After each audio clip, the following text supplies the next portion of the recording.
ada beberapa hal yang gue nggak bisa bicara di sini yang jelas. Ya, nggak diceritain. Oke, biar aku aja kali ya yang ceritain. Hi, this is Dictionary Talks. Tepat 1 tahun ya say masalahnya. Udah lama banget ternyata. Wah, harusnya udah lupa sih. Oh, atau memang aku sepenting itu ya? Makanya diungkit-ungkit terus. Anyway, aku udah catat beberapa poin nih. Kita bakal tanggapin program TV iTalks yang ngejual nama gue tanpa izin. Nggak apa-apa. Kan memang kayak gitu. I don't know ya. Ini masalahnya super sepele sebenarnya, menurut gue. Langsung aja kali ya. Berawal di bulan Juni 2021, zaman-zaman aku sering traveling. Pas pandemi juga tuh waktu itu. Aku sering ngonten, keluar rumah, naik gunung. Dan beliau sebagai kakak yang baik dan peduli, beberapa kali ngingetin sih untuk kayak nyuruh aku pakai masker karena takut aku kena COVID katanya. Thank you loh. Pada suatu hari, waktu itu aku naik Gunung Prau. Yang zaman ini loh, ada yang inget gak? Beliau nge-DM, gue ngeri lo kena COVID, sangat perhatian banget. Terus waktu itu gue jawab, enggak, gak apa-apa kok, aman. Karena gue pikir kayak, gue gak mau bikin lo repot untuk terus kayak perhatian gitu. Karena kayak gue bisa jaga diri gue gitu. Tapi thank you untuk perhatiannya, I love it.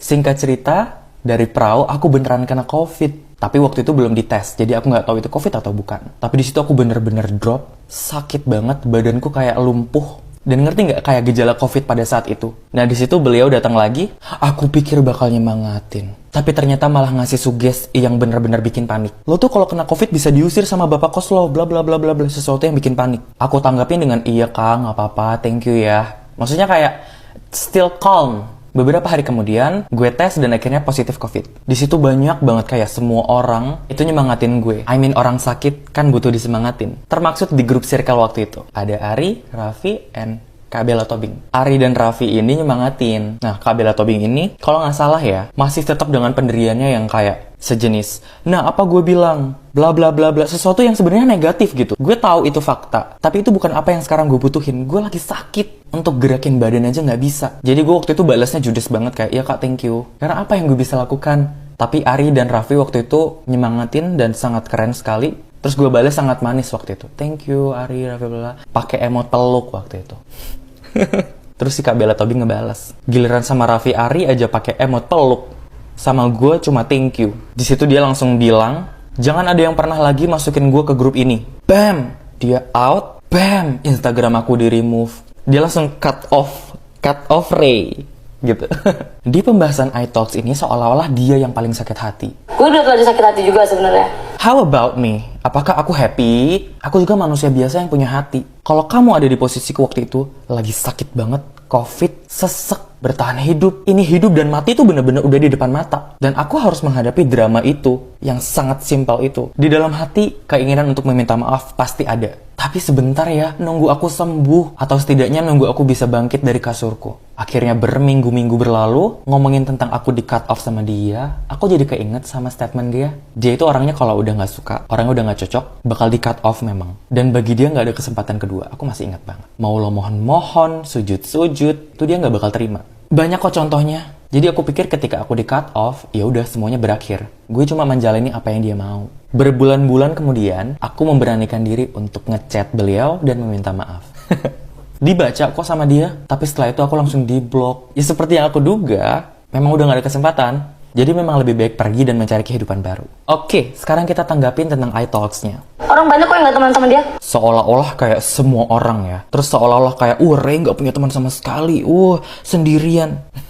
Enggak, cuma sama circle-nya dia doang kok. Dan itu pun hanya beberapa orang, bisa dihitung jari dari triliunan manusia yang ada di bumi ini. Ketidakcocokan kan wajar ya. Aku tuh kayak cermin, cuma merespon tindakan yang kamu berikan kepadaku. Ketika tindakan lo gak cocok sama gue bakal ngasih tindakan yang gak cocok juga. Kok kayaknya statementnya seolah-olah gue gak cocok sama semua orang. Jangan cuma nyuruh orang lain untuk bercermin. Kita juga punya kan di kamar. Gue bukan tipe orang yang kayak main langsung cut off orang gitu aja. Gue pasti kasih beberapa hal untuk dikomunikasiin. Tetapi ternyata beberapa kalinya itu tidak disambut dengan baik.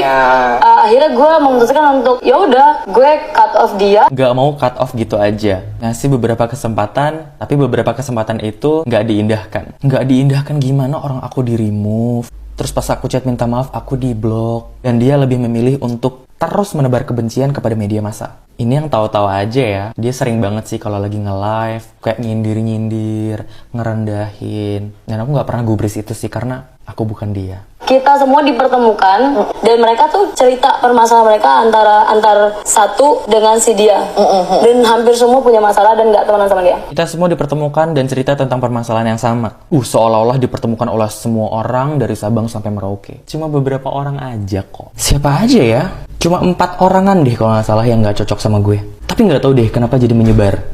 Atau dihasut. Atau memang penebaran kebencian itulah tadi. Tapi nggak apa-apa. Biarlah orang lain yang menebarkan kebencian. Aku nggak ngelakuin kok. Tenang aja. Keburukanmu, tindakan-tindakanmu yang kurang baik, atau sesuatu yang negatif tentangmu, nggak aku ungkapin kemana-mana kok. Aman. Kan aku bukan kamu. Iya, maksud aku yang nggak ada masalah sama sekali. Bahkan belum pernah ketemu aku. Tiba-tiba ikutan ngebenci aku. I just confused. Iya, kebetulan aku dipertemukan sama orang-orang yang memang nggak cocok sama aku. Dan itu hal yang wajar. Cuma sama mereka aja kok. Masih banyak banget orang yang berhubungan baik denganku, yang masih bisa menebarkan kasih sayang, kedamaian. Jadi ini bukan akhir dari dunia, tenang aja. Sebenarnya aku malah senang sih di cut off dari lingkungan yang sebenarnya nggak baik buat aku. Terlalu ekstrim, terlalu kasar, terlalu sering membanding-bandingkan, terlalu sering merendahkan orang lain. Aku kurang terbiasa sama hal tersebut. Jadi, thank God, aku udah dipisahkan dari orang-orang tersebut. Mending aku sekarang fokus sama followers aku yang positif, suportif, dan gak apa-apa sendirian. Jadi gak bakal banyak drama. Drama 1 tahun yang lalu. Kebaikan apa ya? Kebaikan apa ya? Bahkan beliau pun sampai kebingungan untuk ngelihat kebaikan seseorang. Entah karena lupa atau memang gak bisa menghargai. Makanya gampang banget untuk nge-cut off orang. Lumayan kasihan sama beberapa orang yang pernah ada di hidupnya, pernah berjasa, pernah berkorban, tapi dihapus dari memorinya karena satu kesalahan. Padahal dia baru aja bilang gak suka banget kalau gak dihargai. Enggak, pertama dia tuh gak terima kritikan. Dia gak terima kritikan. Bener sih, aku gak suka dikritik, bener banget. Karena aku punya standar untuk dikritik. Aku masih terima, tapi harus lolos standar aku. Dengan kalimat yang benar, tujuan yang baik, sopan, dan membangun. Tapi kalau kasar, jatuhnya menghina, mempermalukan, itu bukan kritikan sih menurut aku. Jadi aku gak bakal terima itu. Aku jadi keinget satu kalimat yang dilontarin followersnya dia ke aku. Pantesan aja ibu lo mati. Lo bencong sih, banyak masalah. Awas lo sampai ngata-ngatain Kabela lagi. Gue tandain lo. Bacanya sedih sih, tapi gue bisa berbuat apa? Kenapa followersnya bisa begitu? I don't know. Mungkin memang penebaran kebencian itu tadi. Kalau followers aku kan gak ada yang kayak gitu ya. Soalnya opininya gak ada yang aku giring. Tetap peace, damai, kalem. Soalnya FYI, ini bukan orang pertama yang gue giniin. Bener kan? Aku bukan orang pertama yang digituin. Buat kamu di luar sana, semoga kamu bukan orang yang selanjutnya ya. Karena dia akan menebarkan kebencian dan membuat semua orang membencimu. Semoga Tuhan mengampuni. Anyway, for you, Kabela Tobing yang terhormat, thank you so much. Udah pernah jadi inspirasi buat hidup gue. Gue kayaknya gak bakal ada di titik ini deh kalau bukan karena lo. Itu yang pengen lo denger ya. Sebenarnya masih banyak banget hal yang bisa gue sampaikan. Tapi gue benci kegaduhan. Bahkan sebenarnya gue buat video klarifikasi kayak gini pun dipaksa sama followers gue. Kak, hidup lo itu keren banget. Sangat menginspirasi. Gue nonton full kok podcast yang kemarin. Beberapa kali tepuk tangan.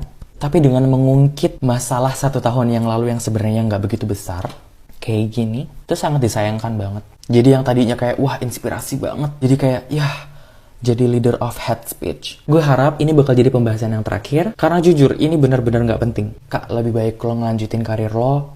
Gue ngelanjutin karir gue. Kita hidup di jalan masing-masing. Gue nggak pernah kok bahas lo di media masa gue. Dan gue harap lo juga kayak gitu. Karena takutnya makin kelihatan mana sebenarnya hobi menggunjing, merendahkan, dan menggiring opini jahat. Dan gue, Rezuka Ari, juga meminta maaf. Udah bikin lo sakit hati. Udah bikin lo kerepotan menghadapi netizen dengan 1000 pertanyaan. Gue cuma manusia biasa yang gak luput dari kesalahan. Dan gue cuma pengen lo tahu kalau gue bakal belajar kok. Dengan segala jenis kebencian di luar sana, masih tetap ada rasa sayang ke lo karena lo pernah berjasa di hidup gue. Oke, thank you teman-teman udah dengerin klarifikasiku yang gak seberapa ini. FYI, sebelum kalian kaget, kolom komentarnya bakal aku matiin. Karena aku gak mau kamu menghabiskan energimu untuk mengetik kalimat-kalimat jahat dan berkelanjutan untuk membenci sesama. Sekian, terima kasih.